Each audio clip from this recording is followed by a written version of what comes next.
Good morning, everybody. Especially those I haven't seen before the service. There's a couple of faces I've missed. I hope it's a wonderful service for everybody. Also, maybe those who's watching online. I hope you feel welcome with us. And you can experience the presence of the Lord while we are busy here. Let us invite the worship team to the front. And we can start with the opening hymn number 10.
Our call to worship this morning comes from Colossians 3, verse 16.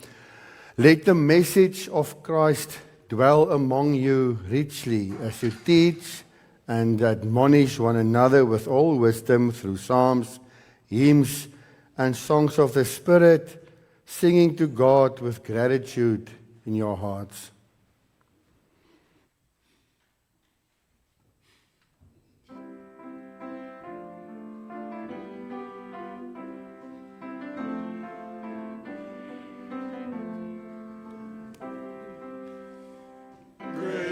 Lord.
Where are the children this morning? Can you all come to the front, please?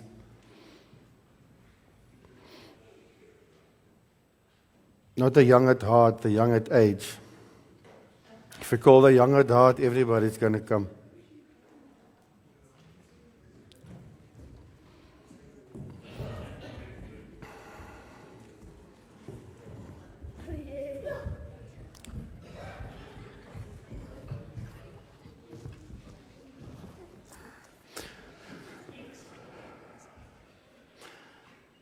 Meyer.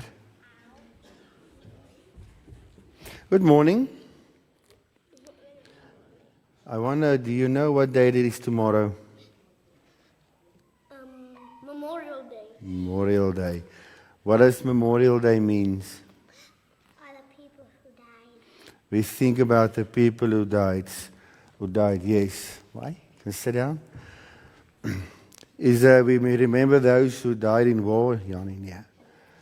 Yes, we think of the sacrifice they gave so we can be free today. But we also remember everybody else we love who passed on. The Bible says that we must think of our heroes and celebrate them. But something is more important than that even. Because we are children of God, we are going somewhere. Do you know where? In the future. That's a difficult question, I know, but I'm asking like that is for a reason. Heaven. We're going to heaven ultimately. But while we're on earth, the Lord asks of us to do what? Burn our sins away from our heart. Yes, forgive. Burn our sins, like He says, yeah? Complete the task, finish your life, and then you get eternal life in heaven. Believe in Him. But there's another thing that you ever hear what the Bible says, that we are soldiers in a war. Each of us, each and every believer on earth are a soldier in God's war. What is that war that's raging? Can you think?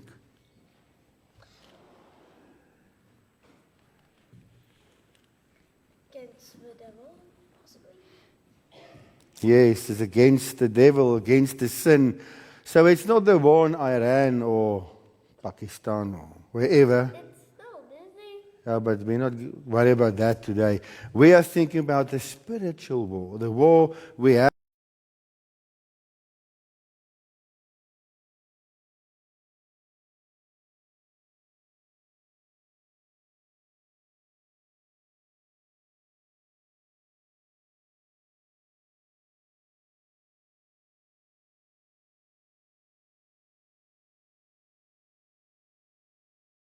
And nukes and stuff.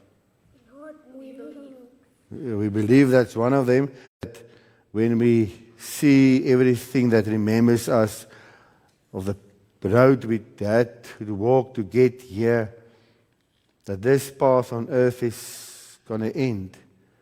We are part of something bigger, and we're excited. We're looking forward to meeting you one day.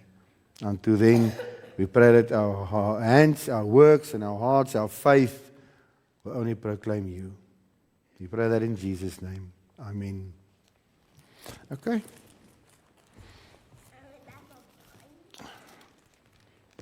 Each of one can have. There's a candy in that as well.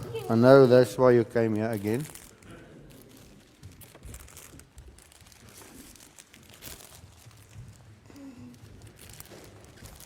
Here you go. Your flag also wants to come out of the packet. Let me give you another one. There you go. There you go.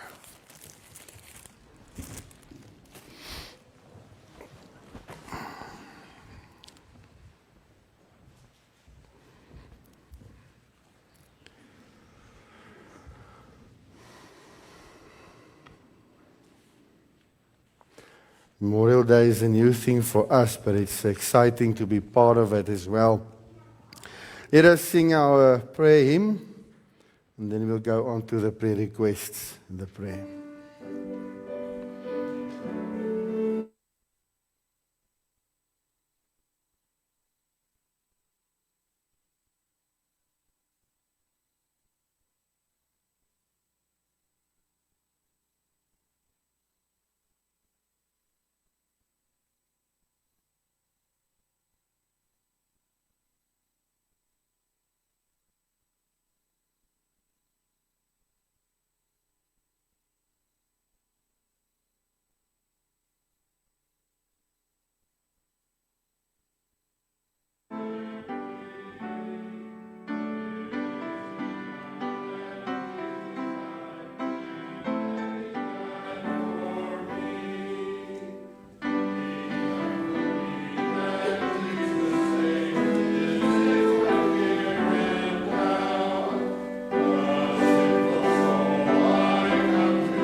praise the Lord that it's summer again. It was a short winter, it's passed, and now it's heating up, and let's hope that it stays that for a while. If you know of anybody else, maybe you didn't want to raise it, know that we will pray with you for whoever you are thinking of. So let us pray. Our Lord, Father, Jesus Christ, the Holy Spirit, Lord, when we come to you and we think of everybody who's going through hardness and heartbreak, pain, we pray that you will be the one who dries off all tears. Lord, we thank you that we can have hope through death, because we know death is not the end. And for us as your children, there are grace, even in death, as we realize that that's how you save us from this world. We pray that anybody who's not even on our bulletin or we haven't mentioned that's going through something difficult, sickness or any other trouble, that you will be with them, you will strengthen them, and they will experience you as Emmanuel, God with us, especially in these hard times. We pray for our church, that you will protect us from selfishness, from the evil, so that our only goal would be to praise you, to exalt you in everything we do. That you will be our God and nothing and nobody else. We also pray that when we read from your word this morning, even as we put our hope in you. Blessed is the nation whose God is the Lord, the people he chose for his inheritance. Brothers and sisters in the Lord, Memorial Day is a solemn day. Across our nation, flags are placed at gravesites. We traveled to Chicago this week, and it was astonishing. Every graveyard we pass, all the flags in the graveyards. It was amazing to see. And families gather with both gratitude and grief. And again, we saw it throughout this week as people came to our graveyard. Names are remembered, stories are told. Empty chairs reminds us that freedom has never been free from the start. As Christians, we approach Memorial Day with two truths firmly in hand. First, we give thanks to those who served and sacrificed. Scripture teaches us to honor those who do good and protect others. Secondly, we remember that no earthly nation is eternal. Our ultimate hope is not in America, but in the kingdom of Jesus Christ. And the balance between these two matters. Because we can love our country, and we should, without worshiping it. We can honor soldiers without forgetting our Savior. We can appreciate earthly freedom while longing for the greater freedom, the eternal freedom found only in Christ. Psalm 33 reminds us that a nation is truly blessed not merely because of military strength, economic success, or political power, but because God is honored. So, for the message today, we're going to focus on three truths from God's Word. Firstly, remember sacrifice with gratitude. Memorial Day calls us to remember. They're speaking about himself, but they also help us to recognize the beauty of this sacrificial service. And as Christians, gratitude should always mark our hearts. And we thank the Lord for those who protected others, who protected us. And in that we thank the Lord for peace and liberty. Coming from where we were coming, we can appreciate as well. We recognize the peace, the freedom, and the liberty. And we thank God for those willing to stand in danger, so others back home can feel safe and free. But then again, the Memorial Day also reminds us of something bigger. Every earthly sacrifice points us to the greatest sacrifice of all, that of Jesus Christ. And if we walk through a military cemetery, every grave and every gravestone ultimately points us towards the cross.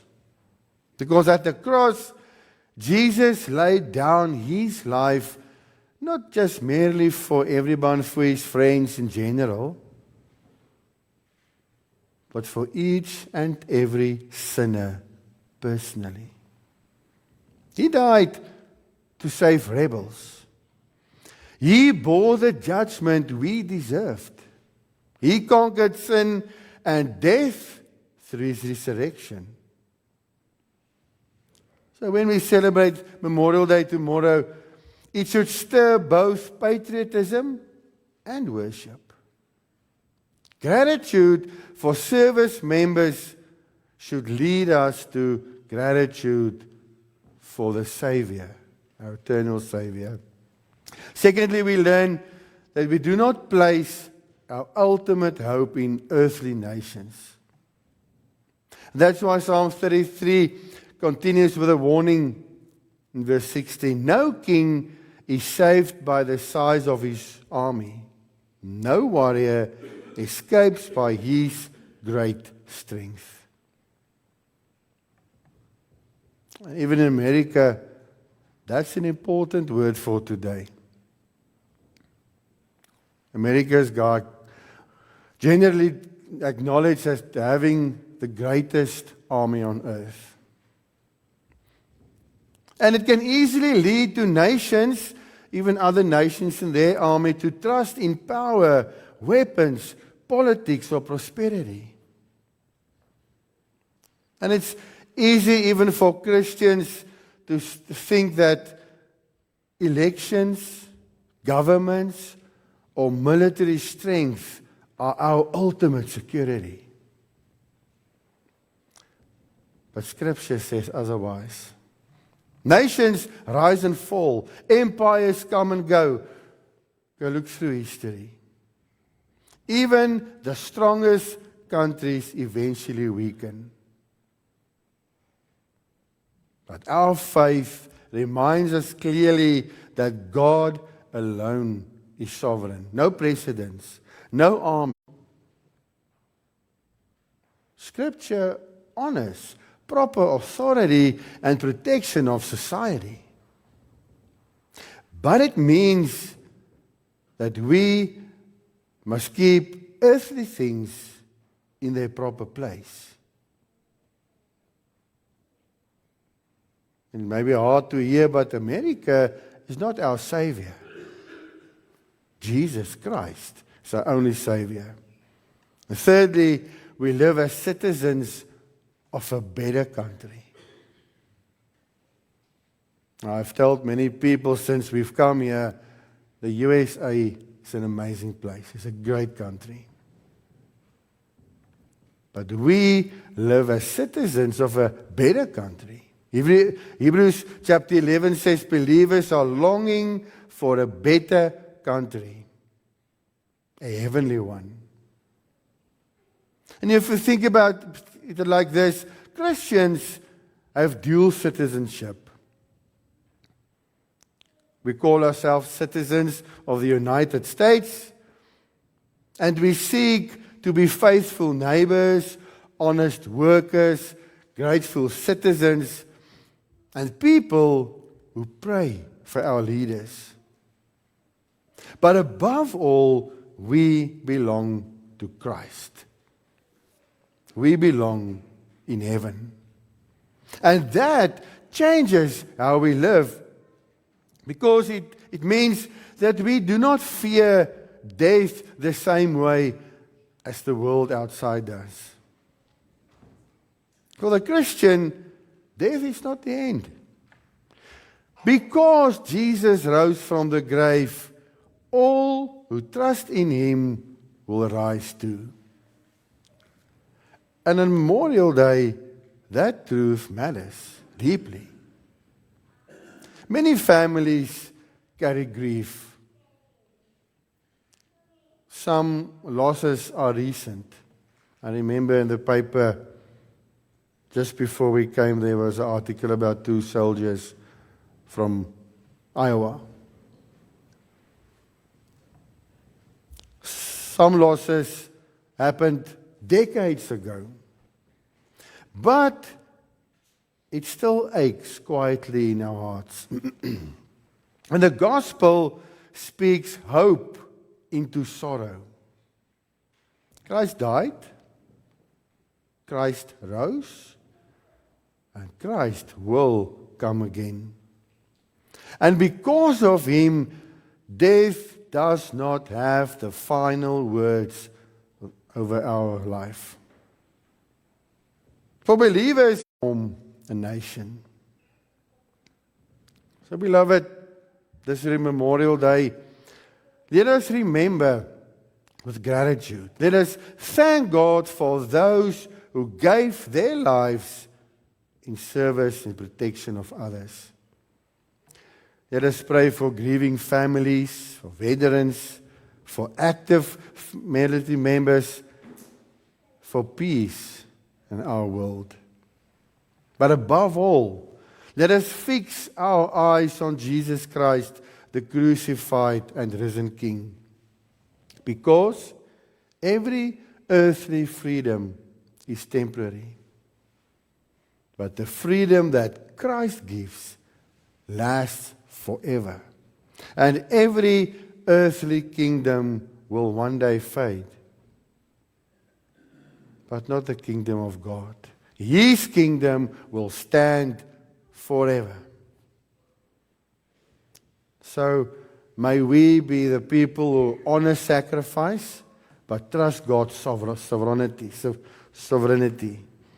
and live with our eyes fixed on the eternal kingdom of Christ. Amen. Let us pray. Heavenly Father, today we thank you for your love, your mercy, your faithfulness to our nation through many generations. As we remember in Memorial Day, we pause to honor the men and women who gave their lives in service to this country. We thank you for their courage, their sacrifice, and willingness to protect others, even at great cost. Lord, we pray that you comfort the families who still carry grief and loss. Be near to widows, children, parents, grandparents, friends, and fellow soldiers who remember lost ones tomorrow.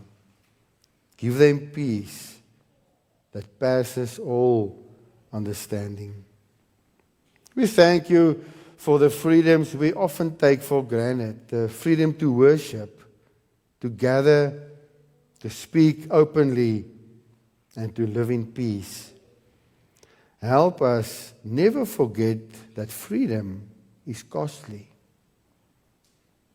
Father, as we leave this place, help us live as people of gratitude, humility, and faith. Teach us to be peacemakers in our homes, our churches, our communities, and our nation. Help us to love our neighbors, care for those in need, and stand for what is right. But most of all, we thank you for Jesus Christ, your Son, who gave the greatest sacrifice of all, so that we may have eternal life.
We call the deacons to the front, please.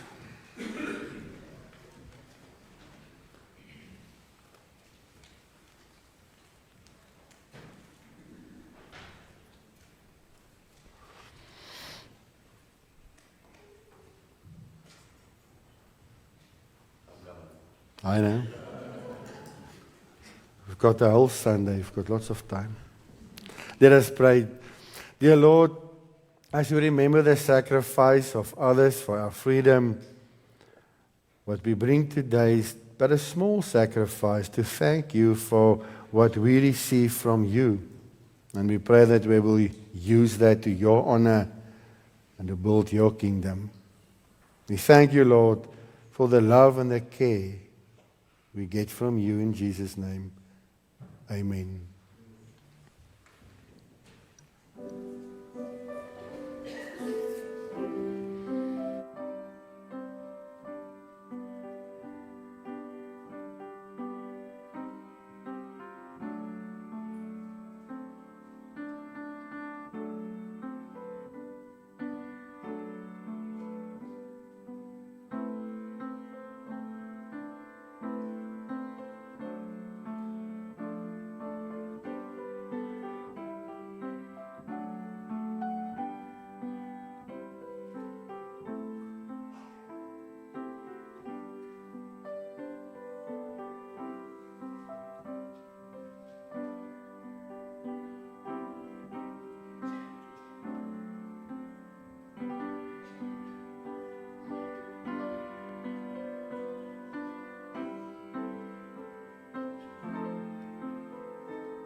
Praise thee, O God, from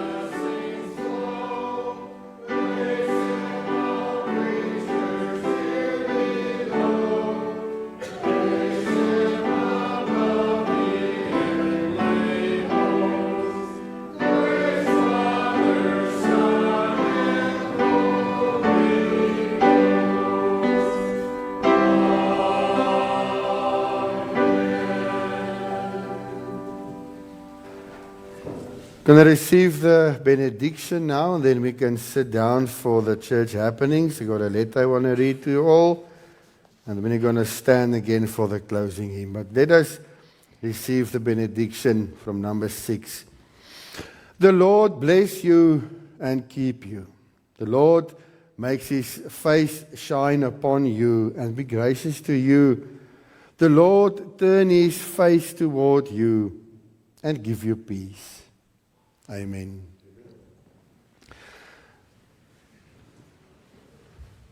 We got the bulletin this morning.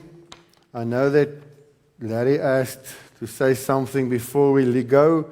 Is there anything else we can add from anybody? I do. I got a thank you letter from the De Bruin family in Aurora. You remember last week we had a special offering. Adele and I went to Chicago on Monday, returned on Tuesday. It was a wonderful road trip to see more of the USA. When I received this letter from them, I'm going to read it to you. To our friends in Emmanuel Reformed Church, Belmont. We came as refugees from South Africa and we were placed in Aurora, New Chicago. We were new in the US, new in Illinois, and never had to start understanding what it means to call Aurora home. Almost everything about life was new, and we are still learning. Adapting into life in the US can be hard without support. And support came in different ways. Prayers from friends and families from South Africa. Prayers and assistance then started to come from within the US. The church in Belmont with Pastor Van Staden became part of our journey of making the US our home. When Pastor Rian notified us that the congregation wanted to contribute for the needs of our family, we were so humbled by your giving hearts. May the Lord bless the work that He is doing through the ministry of Pastor Rian and his family. May the Lord bless the work that the Lord has given Belmont. Blessings in our Lord, Christ our Lord. I'm going to pronounce the names as is done in Afrikaans. François, Gerna, Dirk, Manette, and Marcus. That's all we have. Let us do the closing hymn. Thank you. Oh, sorry, Larry. According to what Pastor Rian said this morning, we're supposed to celebrate when we have birthdays. So, lo and behold, we have a birthday today by some young lady here. Would you all join me in singing Happy Birthday, Darlene? And Day to you.